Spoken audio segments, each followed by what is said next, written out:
¿Podemos comenzar?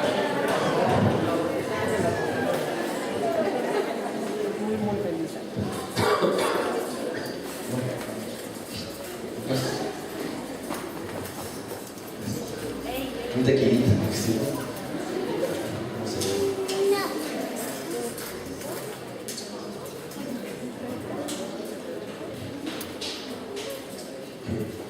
Bien. Voy a hacer una aclaración, observación, como le quieran llamar, antes de que comience. El domingo pasado, yo estaba muy, ¿qué será la palabra correcta? Muy dudoso, a lo mejor puede ser la palabra, de compartir lo que compartí. Porque era algo similar a lo que yo había compartido con los jóvenes hace un año atrás o 2 años atrás, y como que no me gusta hacer eso, ¿no? Sin embargo, bueno, Dios lo trajo a mi mente, en mi corazón, una y otra vez, hasta que dije, bueno, si eso quiere, pues eso hago, ¿verdad? Y gracias a Dios hubo muy buena respuesta, muchas personas se acercaron ese mismo domingo, incluso en la semana, ¿no? Por teléfono, me dijeron, oye, man, es que justo eso, ¿no? Era lo que yo tenía que escuchar, y bueno, con que me diga una persona, descansa mi alma, ¿verdad? El día de hoy, una cuarta parte de la plática, nada más una cuarta parte, la compartí con los jóvenes, nada más un fragmento voy a rescatar de ahí, ¿ok? Entonces, jóvenes, perdón si una cuarta parte de la plática les suena conocido, pero nuevamente el Señor puso en mi corazón que lo compartí.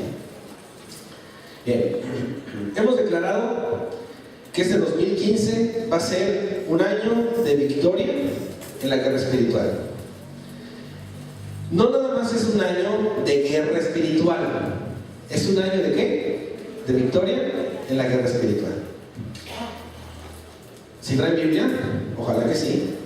Vamos a buscar Joel 2:32. Joel capítulo 2, versículo 32. Va a estar también escrito en la pantalla, por si algún despistado se le olvidó la Biblia en la casa. Dice, y todo aquel que invocare el nombre de Jehová será salvo, es decir, librado o liberado. Porque en el monte de Sión y en Jerusalén habrá salvación, es decir, liberación, como ha dicho Jehová, y entre el remanente al cual él habrá llamado. Yo sé que va a ser un año sumamente interesante. Va a ser un año, en verdad, yo lo creo, de victoria. Pero, ¿qué creen? Que sí va a haber guerra. ¿Ok? Salud. Y yo sé que a nosotros como género humano nos gusta mucho simplificarnos la vida, ¿cierto? ¿No? Les voy a poner un ejemplo típico. Los pasteles que les llaman pasteles de caja, ¿no? Uno va al supermercado, compra un pastel de caja, lo abre, simplemente paso número 1, vierta 2, nunca he hecho uno, ¿no? Pero he leído la ciencia. Vierta 2 tazas de leche, ¿no? Paso número 2, revuélvale. Paso número 3, métalo al horno durante 30 minutos y ¡tim! El pastel de leche. Así somos, así nos gusta, ¿ok? Y de esa forma se nos queda grabado cuál es la forma más práctica, más fácil de cocinar y demás. Pensando que así somos como seres humanos, déjenme decirles que he intentado el día de hoy poner la plática, el mensaje que Dios ha puesto en mi corazón en 4 sencillos pasos. Quiero aclarar que no son los únicos 4 y sencillos pasos para estar listos a la guerra espiritual. Sin embargo, estos 4 pasos sí son básicos, ¿ok? Si nosotros vamos a estar en una guerra espiritual y queremos tener la victoria, hay 4 cosas que el día de hoy voy a mencionar que en verdad son básicos y vuelvo a repetir, no únicos. Punto número 1, para los que toman nota, ojalá que todos lo podamos hacer. Tenemos que aprender entre discernir una guerra espiritual y la disciplina del Señor.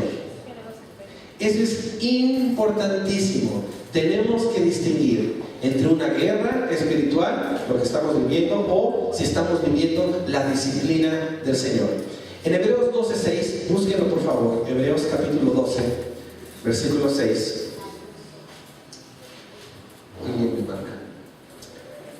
Hebreos 12:6 dice: pues el Señor disciplina a los que ama, ¿y qué dice? Y castiga a todo el que me recibe como hijo. Y en la nueva, ¿qué versión estaba ahí? En la Reina Valera, dice que disciplina y azota a todo el que recibe por hijo. ¿Ok? Eso quiere decir que si tú estás sintiendo un azote por parte del Señor o una disciplina, siéntete muy afortunado. ¿Por qué? Porque nos ama. Y hay una tendencia generalizada, yo diría, en los cristianos, en ver cualquier cosa como una guerra espiritual, ¿no? Se me quemó el pastel de caja, ¿no? Guerra espiritual. Oye, bajan el fuego, ¿no? Y es que así somos. Y se presenta una dificultad inmediata cuando le pedimos a Dios que quite ese dolor o que quite esa disciplina, teniendo nosotros en mente o creyendo que eso se trata de un ataque de Satanás. Y no necesariamente es así. Nos parece, en general, más fácil tratar de explicar que fue un ataque a decir que estamos viviendo una consecuencia de lo que sembramos. Ahí sí ya no lo decimos, ¿verdad? Déjenme decirles algo, y me voy a contradecir un poco, lo aclaro, me voy a contradecir. Nosotros somos, a ver, una pregunta, nosotros somos hoy, o estamos cosechando hoy, lo que sembramos ayer. Va otra vez la pregunta, creo que no están despertando, va de vez. Nosotros somos hoy lo que sembramos o cosechamos ayer. Sí. Déjenme decirles algo, y si quieren un día me invitan a un café para discutirlo, no vamos ahorita a llegar a ningún punto. Yo he llegado a la conclusión de que en efecto, ya les decía que me iba a contradecir, yo he llegado a la conclusión de que en efecto yo soy lo que he sembrado en mi pasado, pero también he llegado a la conclusión de que yo no soy lo que he sembrado en el pasado, porque si yo cosechara todo lo que he sembrado en el pasado, no estaría yo aquí predicando. Gálatas 6, va a estar en las pantallas, busquen. Versículo 4 y 5, y después me salto al 7 y el 8. Voy a ir mencionando los versículos para que los podamos ir siguiendo. Dice: presta mucha atención a tu propio trabajo, porque entonces obtendrás la satisfacción de haber hecho bien tu labor y no tendrás que compararte con nadie más. Ojo, dice, pon atención en tu trabajo y entonces, no en el momento, ¿no? Y entonces obtendrás la satisfacción de haber hecho bien. Y bueno, eso no te compares. Versículo 5, pues cada uno es responsable de su propia conducta.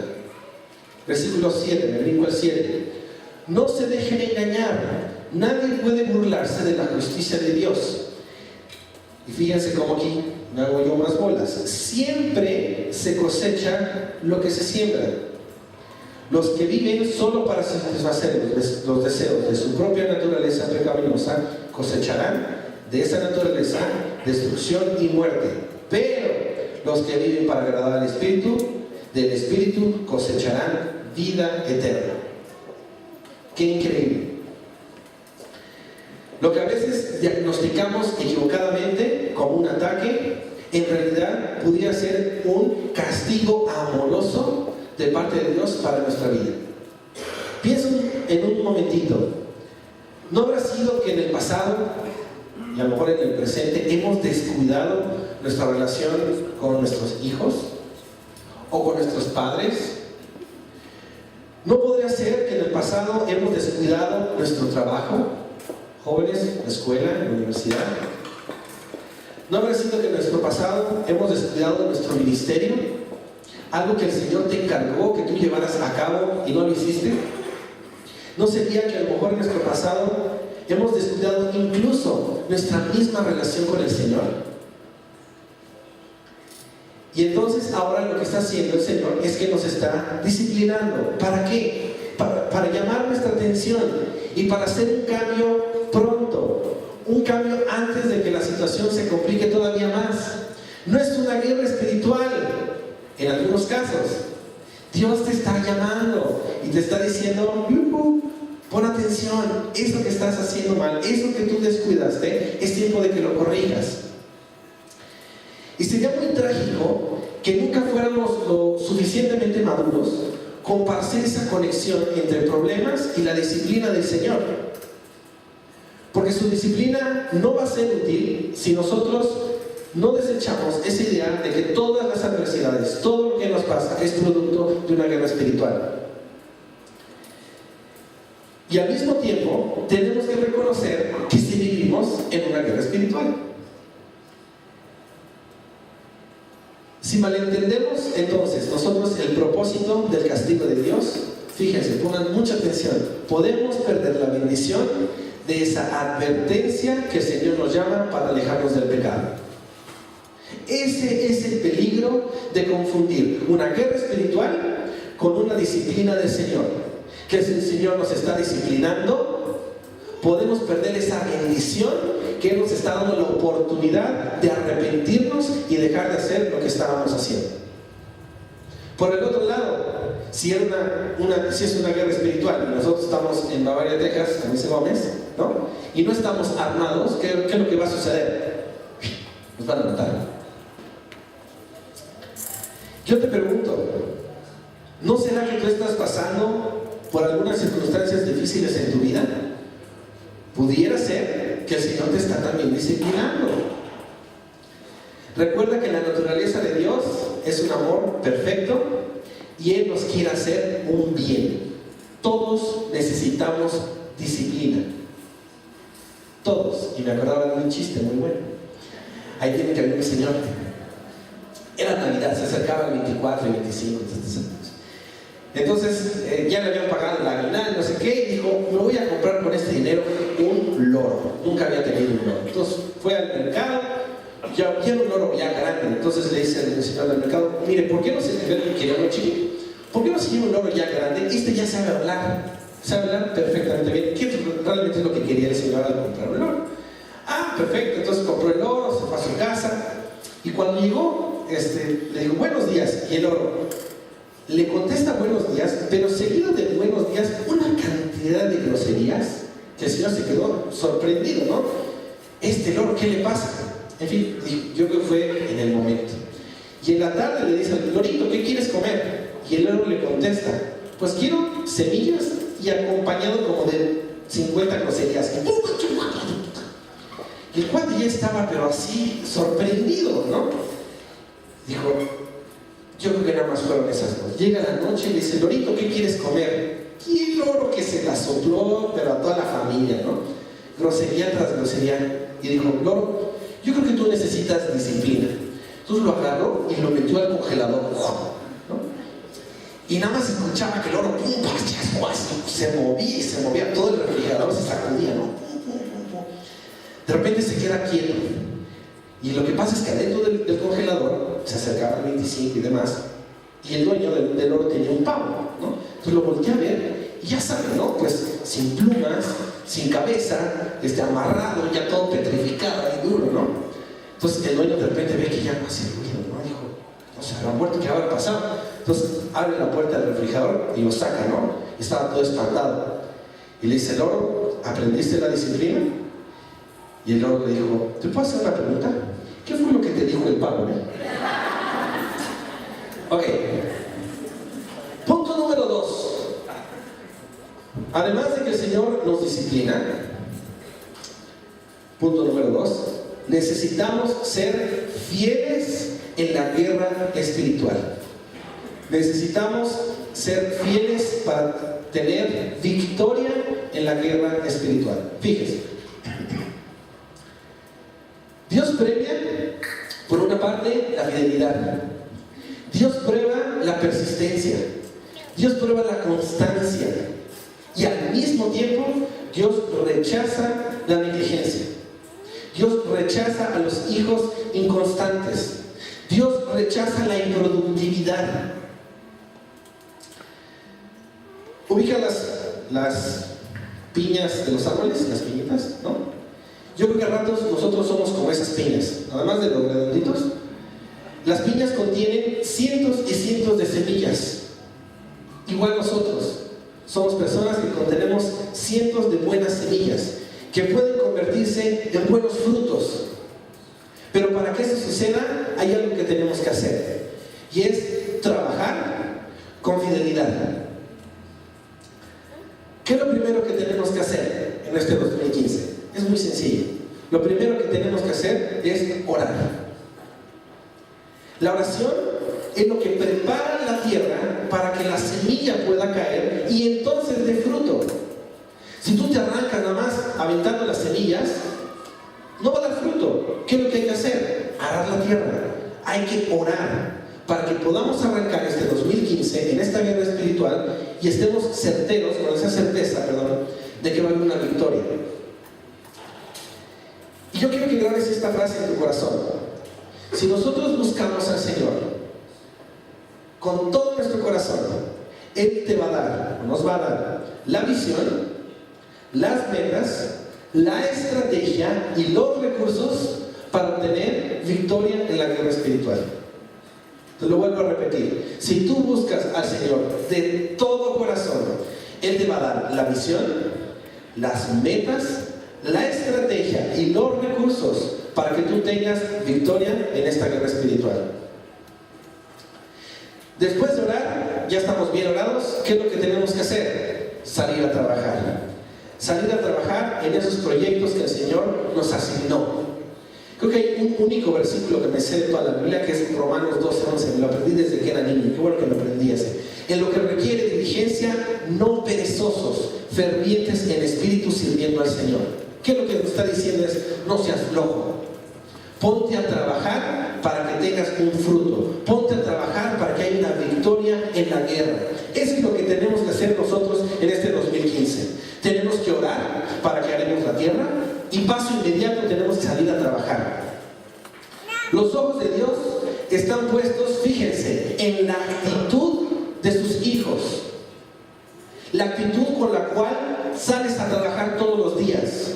Yo espero que tú no seas de los de que, ay, qué flojero, sé que todos lo hemos dicho, hecho, qué flojero, mañana es lunes, ¿no? Es pesado levantarse el lunes en la mañana, sí, en efecto, ¿ok? Pero el Señor está buscando corazones con una buena actitud. Pues decía Anita, venimos con toda la actitud, qué bueno. El Señor está buscando corazones con una buena actitud para ofrendar, con una buena actitud para servir. Y no se trata de cantidades, se trata de una actitud que el Señor busca. El Señor busca una semilla de fidelidad en el corazón. Y si la encuentra, va a hacer cosas poderosas a través de tu vida. Mateo 24, versículo 45. Si traen Biblia, insisto, búsquenlo. Mateo 24, versículo 45. Dice: un sirviente fiel y sensato es a quien el amo puede darle la responsabilidad de dirigir a los demás sirvientes y alimentarlos. Les voy a hacer una pregunta obvia. ¿Quieren recibir victoria en esta guerra espiritual? Versículo 46. Si el amo regresa y encuentra que el sirviente ha hecho un buen trabajo, ¿habrá qué? Habrá una recompensa, habrá victoria. Les digo la verdad, el amo pondrá a ese sirviente a cargo de todo lo que posee. ¿Y saben cuánto significa todo? Todo. Proverbios 28:20. El hombre fiel será muy bendecido. El que deprisa se enriquece no hará sin culpa, es decir, se va a meter en problemas. El hombre fiel será muy bendecido. Ahora, el domingo 14 del año pasado, de diciembre, hablé un poquito acerca de la fidelidad de trabajar. Pero yo les pregunto, ¿y ahora en qué debo de ser fiel? ¿En qué debo de trabajar? Porque déjenme decirles algo. Si yo salgo de aquí convencido de que tengo que trabajar, entonces voy a la Comex y compro un bote de pintura blanca y me pongo a pintar todo mi departamento. Porque Goma dijo que hay que ponernos a trabajar, ¿no? Y ahí estoy, lo chazo. Y una vez que haya acabado todo el bote, ¿qué creo que voy a hacer? Voy a ir a comprar otro bote y voy a darle otra capa de todo. Yo les pregunto, ¿voy a producir algo en términos del llamado que Dios ha hecho para Goma? ¿Pintar un departamento? No. ¿En qué me voy a poner a trabajar? En función a lo que el Señor ya te ha asignado que te pongas a trabajar. Puede ser tu familia, puede ser tu trabajo, puede ser un ministerio aquí en la iglesia, puede ser las tres cosas. Y nuestra primera meta es conocer a Jesucristo. Y paso inmediato, servir al Señor. Lo que trato de decir con esto, y grábalo en tu corazón, es que parte de nuestra identidad como cristianos se define por el llamado que Dios nos hace y que Dios nos asignó. Entonces, si tú no tienes claro en qué debes de trabajar, déjame decirte que entonces no tienes una identidad. Cuando nosotros damos la vida a Cristo y a su iglesia, ahí es donde confirmamos nuestra identidad y vamos a obtener la victoria. ¿Vamos bien? ¿Vamos bien? Ok. Tercer punto. Yo quiero que recordemos que el Señor nos prepara para cualquier tipo de guerra, para cualquier tipo de batalla que nosotros nos enfrentemos en este 2015. Aquí es donde yo compartí algo muy breve con los jóvenes. A mí me gustaría que recordáramos esa lucha, esa batalla con Goliat. Y seguramente lo hemos leído infinidad de veces, a lo mejor desde que éramos niños nos han platicado esa historia. Aunque hoy me gustaría que nos enfocáramos prácticamente al final de la historia, sin embargo vamos a leer varios versículos. Busquen en su Biblia, por favor, 1 Samuel, capítulo 17. Vamos a empezarlo a leer a partir del versículo 4, ¿ok? La historia, por supuesto, comienza con el versículo 1. 1 Samuel 17. Déjenme poner un poquito el contexto. Saúl, primer rey de Israel, se encuentra en una batalla. Están en un monte, de un lado está el enemigo, los filisteos, y del otro lado está el ejército israelita. Y están listos para la batalla. Sin embargo, nadie se está dando en la torre todavía. Versículo 4, ahí voy a empezar a leer. Voy a leer la nueva traducción viviente. Insisto, ojalá que todos traigan bien.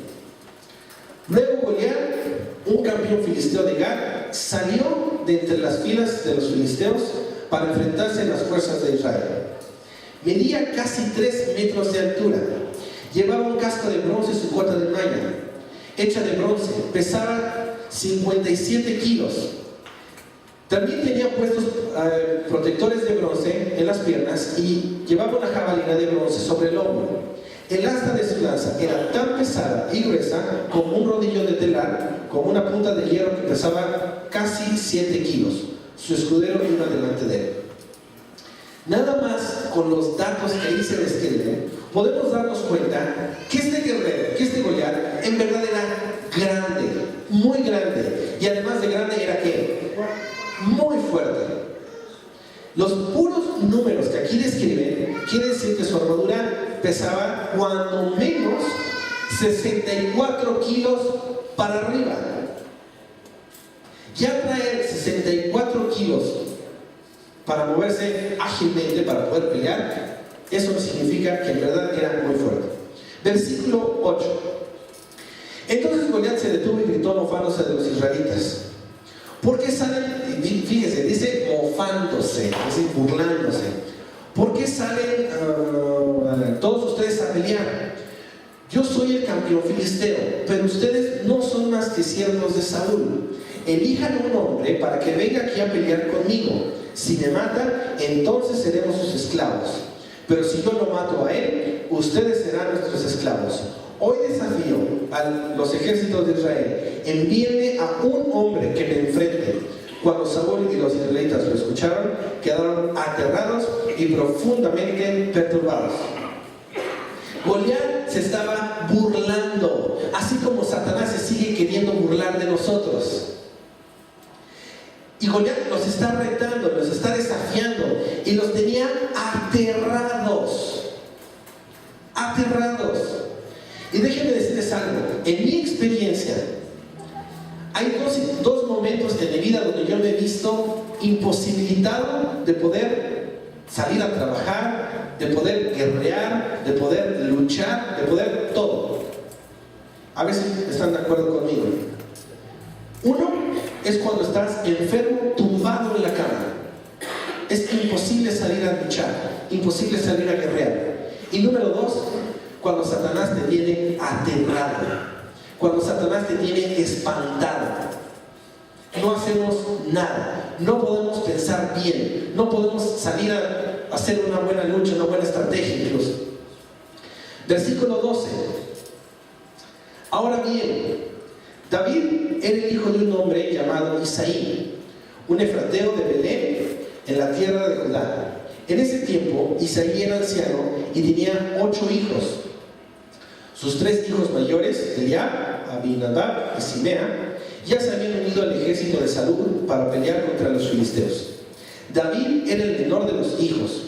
Sus 3 hermanos mayores se quedaron con el ejército de Saúl, pero David iba y venía para ayudar a su padre con las ovejas de Belén. 16. Durante 40 días, cada mañana y cada tarde, el campeón filisteo se paseaba dándose aires delante del ejército israelita. Es decir, todos los días Goliat salía a desafiar al ejército de Israel. No peleaban, ni siquiera estaban peleando. ¿Qué es lo que estaba haciendo? Manteniéndolos aterrados. Yo decir, jóvenes, no, oasis. Satanás nos quiere mantener aterrados. ¿Aterrados a qué?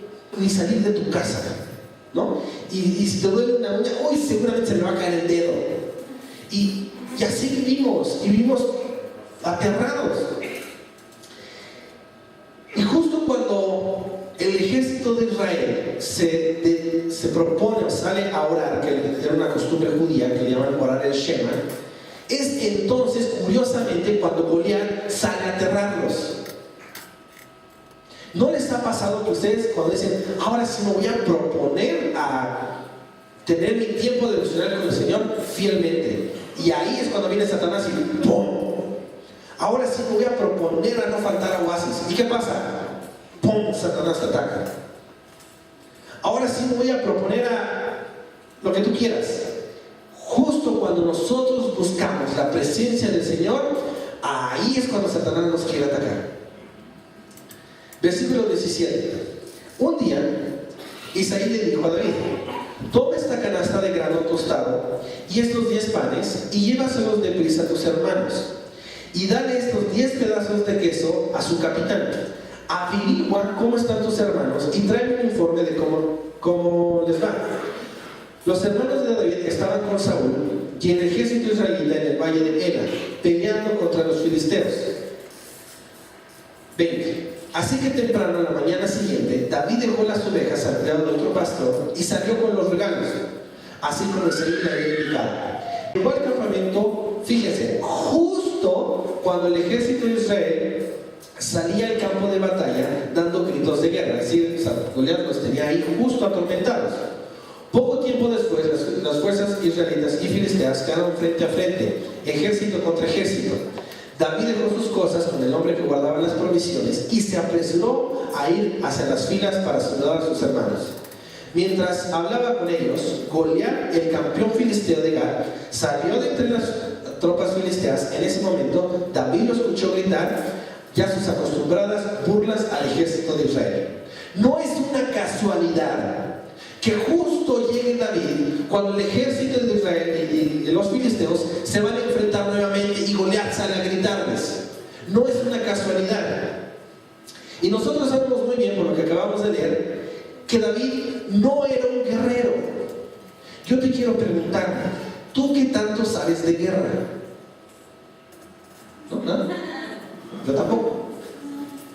Como dice Gómez, en Discovery Channel, todo mi conocimiento de guerra.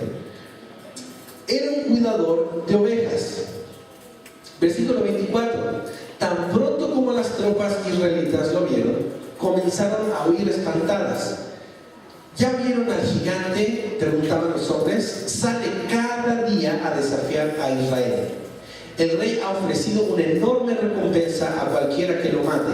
A ese hombre le dará a una de sus hijas como esposa y a toda su familia quedará exonerada de pagar impuestos. mala oferta. Versículo 26, David les preguntó a los soldados que estaban cerca de él: ¿qué recibirá el hombre que mate al filisteo y ponga fin al desafío contra Israel? Y a fin de cuentas, ¿quién es este filisteo pagano que se le permite desafiar a los ejércitos del Dios viviente? Me brinco hacia el versículo 32. No se preocupe por este filisteo, le dijo David a Saúl, yo iré a pelear contra él. ¿Por qué se le ocurrió? ¿En qué mente? ¿Por qué se le ocurrió a David decirle, no te preocupes, yo me lo he hecho? Si era un cuidador de ovejas, si ni siquiera venía armado. Porque David reconoció que esa guerra no era contra el ejército, no era contra las personas que estaban ahí. Se estaban metiendo ¿contra quién? Contra su Dios. Si nosotros en este 2015 tenemos en nuestra mente y en nuestro corazón en todo momento que esta guerra que estamos viviendo no es contra nosotros, sino es contra nuestro Dios, vamos a obtener la victoria. Versículo 33. No seas ridículo, respondió Saúl. No hay forma de que tú puedas pelear contra este filisteo y ganarle. Eres tan solo un muchacho y él ha sido un hombre de guerra desde su juventud. Pero David insistió, y fíjense cómo lo convence.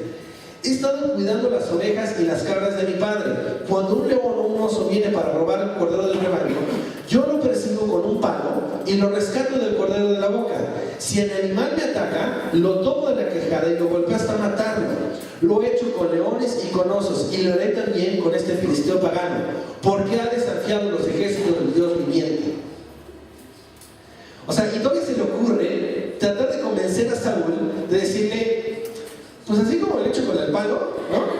Me voy a echar este cuate que viene armado, que sí sabe de estrategias de guerra, que sí trae una espada, que trae una cota de malla. ¿Cómo iba a atravesar una cota de malla con un palo? No. Ahora, yo te pregunto, ¿a qué te dedicas tú? ¿Eres contador? ¿Cómo vas a luchar con una calculadora contra Satanás? ¿Eres cocinero? No, un chico todavía, ¿no? ¿Cómo vas a pelear si eres cocinero con una cuchara de sopa contra Satanás?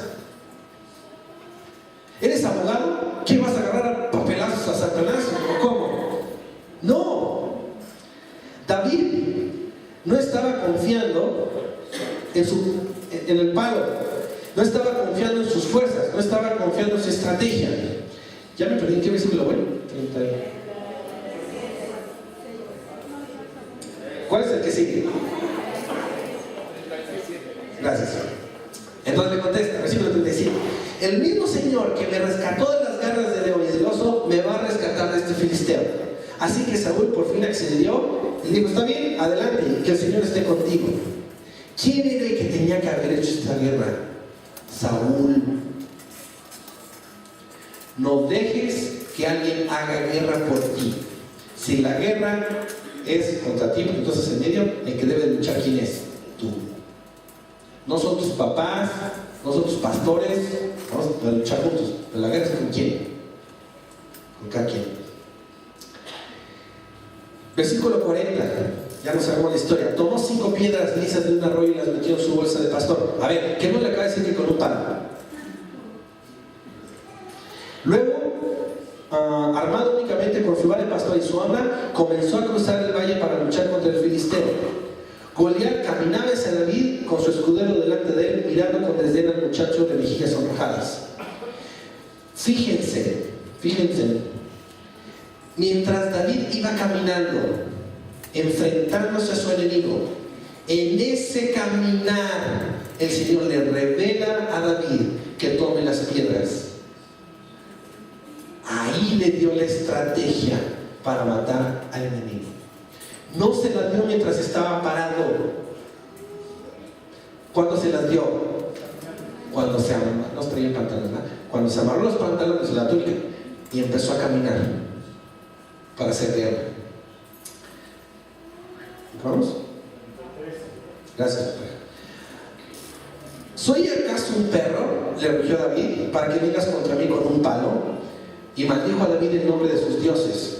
Eso es lo que hace Satanás cuando ve que queremos hacer guerra. Ven aquí, les daré tu carne a las aves y a los animales salvajes, gritó Goliat. 45. David le respondió al filisteo: tú vienes contra mí con espada, lanza y jabalina, pero yo vengo contra ti en el nombre del Señor de los ejércitos celestiales, el Dios de los ejércitos de Israel, a quien tú has desafiado. Hoy el Señor te conquistará, yo te mataré y te cortaré la cabeza. Le está regresando: mira, yo contigo voy a hacer esto, ¿no? Y luego daré a los cadáveres a tus hombres y a las aves y a los animales salvajes, y todo el mundo sabrá que hay un Dios en Israel. Todos los que están aquí reunidos sabrán que el Señor rescata a su pueblo, pero no con espada, ni con lanza, ni calculadora, ni cuchara de cocina, ni con papeles, ni con tu conocimiento, ni con tus estrategias, ni con tus hijos. Esta batalla es del Señor y los entregará a ustedes en nuestras manos. 48. Cuando Goliat se acercó para atacarlo, David fue corriendo otra vez para enfrentarse con él. Metió la mano en su bolsa de pastor, sacó una piedra, la lanzó con su honda y golpeó al filisteo en la frente. La piedra se incrustó ahí y Goliat se tambaleó y cayó de cara al suelo. Nuevamente, vemos claramente que a la hora de atacar no está haciendo esto, ¿verdad? ¿Qué es lo que está haciendo? Está corriendo para atacar. Versículo 50. Así David triunfó sobre los filisteos con una sola honda y una sola piedra, porque no tenía espada. Después David corrió y sacó su vaina, la espada de Goliat, y lo usó para matarlo y cortarle la cabeza. Cuando los filisteos vieron que su campeón estaba muerto, se dieron la vuelta y se fueron. ¡Qué increíble! Yo te quiero decir algo.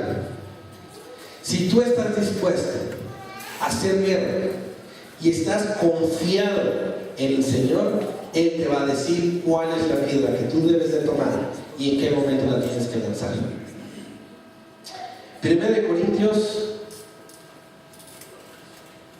capítulo 1, versículo 27 y 28. Este es uno de mis versículos favoritos. En cambio, Dios eligió a lo que el mundo considera que ridículo, para avergonzar a los que se creen sabios, y escogió cosas que no tienen poder para avergonzar a los poderosos. Dios es que escogió a los menospreciados por el mundo, lo que se considera como nada, y lo usó para convertir en nada lo que el mundo considera importante. Como resultado, nadie puede jamás jactarse de la presencia del Señor. Yo te pregunto, ¿alguna vez en la vida te has sentido como cucaracha, ridículo, que no tienes poder, despreciado? Sí, te tengo una buena noticia. Dios te va a querer utilizar, y Dios quiere hacer guerra a través de ti, y Dios te va a dar a ti la victoria, porque Él no está buscando hijos que sepan estrategias de guerra, está buscando corazones dispuestos a guerrear. Y por último, cuarto punto, y este es muy breve, les tengo una muy buena noticia. Vamos a cerrar con broche de oro. Hay trofeos y tesoros en la guerra espiritual. Busquen. 1 Crónicas 26, 26. Este subrayo. Recórtenlo de la Biblia y péguenlo en la puerta de la casa, ¿vale? O saquen la copia. ¿Ya lo tienen? 1 Crónicas 26, 26. Me voy a esperar un segundito. 1 Crónicas 26, 26. Dice: este Selomí y sus hermanos tenían a cargo todos los tesoros de todas las cosas santificadas que habían consagrado el rey David, y los jefes de las casas paternas, los capitanes de millares y de centenas, y los jefes del ejército. Y aquí viene lo importante, 27. De lo que habían consagrado, ¿de las qué?